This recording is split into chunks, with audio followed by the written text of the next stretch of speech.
ಇದು ಮೂಡಿಗೆರೆಯಲ್ಲಿರುವ ಪೂರ್ಣಚಂದ್ರ ತೇಜಸ್ವಿ ಅವರ ತೋಟದ ಮನೆ. ನಾನು ಇದುವರೆಗೂ ಸುಮಾರು ಒಂದು 4-5 ದೇಶ ವಿಸಿಟ್ ಮಾಡಿದ್ದೀನಿ. ಇಂಡಿಯಾದಲ್ಲೂ ಸುಮಾರು ಪ್ರವಾಸಿ ತಾಣ ಎಲ್ಲ ನೋಡ್ಕೊಂಡು ಬಂದಿದ್ದೀನಿ. ನನಗೆ ಯಾವತ್ತೂ ಮತ್ತೆ ಆ ಪ್ಲೇಸ್ಗೆ ಹೋಗಬೇಕು ಅಂತ ಯಾವತ್ತೂ ಅನಿಸಿಲ್ಲ. ಇವತ್ತು ಫಸ್ಟ್ ಟೈಮು ನಾನು ಮೂಡಿಗೆರೆಯಲ್ಲಿರುವ ಪೂರ್ಣಚಂದ್ರ ತೇಜಸ್ವಿ ಅವರ ತೋಟದ ಮನೆಗೆ ಬಂದೆ. ಸುಮಾರು ಒಂದು 30 ಎಕರೆ ವಿಸ್ತಾರವಾದ ಜಾಗದಲ್ಲಿ ಹರಡ್ಕೊಂಡಿದೆ.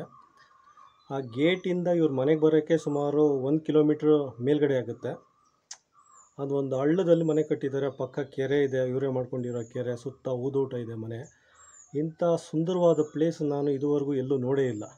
ನಾನು ಆಗಲೇ ಹೇಳಿದ್ನಲ್ಲ, ಮತ್ತೆ ಏನಾರ ಬರಬೇಕು ಅಂದರೆ ಇದೊಂದು ಪ್ಲೇಸ್ ಮಾತ್ರ ಬರಬೇಕು ಅಂತ ಅನ್ನಿಸ್ತಾ ಇದೆ. ಅಷ್ಟು ಸುಂದರವಾಗಿದೆ, ಅಷ್ಟು ಅದ್ಭುತವಾದ ಜಾಗ. ಪ್ರಶಾಂತತೆಗೆ ಇನ್ನೊಂದು ಹೆಸರೇ ಪೂರ್ಣಚಂದ್ರ ತೇಜಸ್ವಿ ಅವರ ತೋಟದ ಮನೆ ಅಂತ ಹೇಳ್ಬೋದು.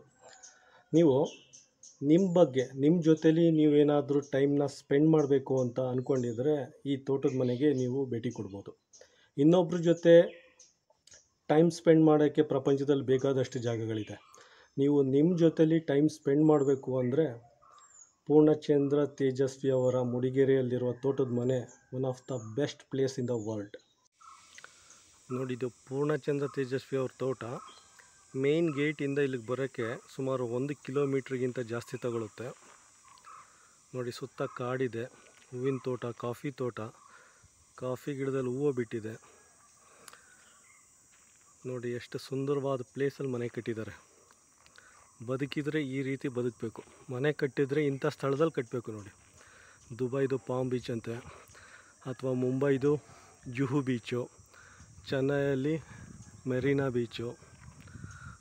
ಅದಕ್ಕಿಂತ ಸುಂದರವಾದ ಪ್ಲೇಸ್ ಅಂದರೆ ನೋಡಿ, ಎಲ್ಲ ಹಕ್ಕಿ ಪಕ್ಷಿಗಳ ಸೌಂಡು, ಹಕ್ಕಿ ಪಕ್ಷಿ ಕೀಟಗಳ ಸೌಂಡು. ಎಷ್ಟು ಸುಂದರವಾಗಿದೆ ಪ್ಲೇಸ್.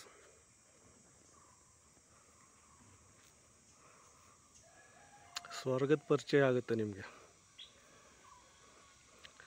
ಇಲ್ಲೇ ಅವರು ಬದುಕಿ ಬಾಳಿದ್ದು, ಸುಮಾರು 68 ವರ್ಷ ಬದುಕಿ ಬಾಳಿದ್ದು.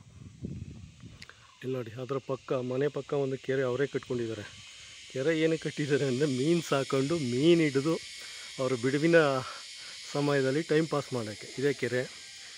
ಇದೇ ಕೆರೆಯಲ್ಲಿ ಅವರು ಮೀನು ಹಿಡಿತಾ ಇದ್ದದ್ದು. ಸುಮಾರು ಫೋಟೋದಲ್ಲಿ, ಬುಕ್ಕಲ್ಲೆಲ್ಲ ಇದೆ ನೋಡಿ. ಇದೇ ತೋಟ, ಸುತ್ತ ಕಾಡು.